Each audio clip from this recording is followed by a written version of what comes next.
Ya, kita hanya ingin Luwu Tengah ini karena kenapa?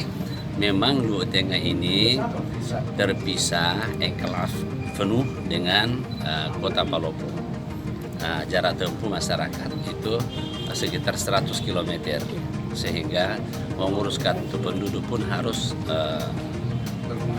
bermalam di Belopa, menggunakan waktu sampai 2 hari, sehingga biayanya perjalanan tidak efektif dan tidak efisien. Seluruh dokumen-dokumen yang dibutuhkan dalam kaitan dengan pembentukan daerah otonomi baru itu sudah lengkap sampai kepada rekomendasi MPR, DPD RI.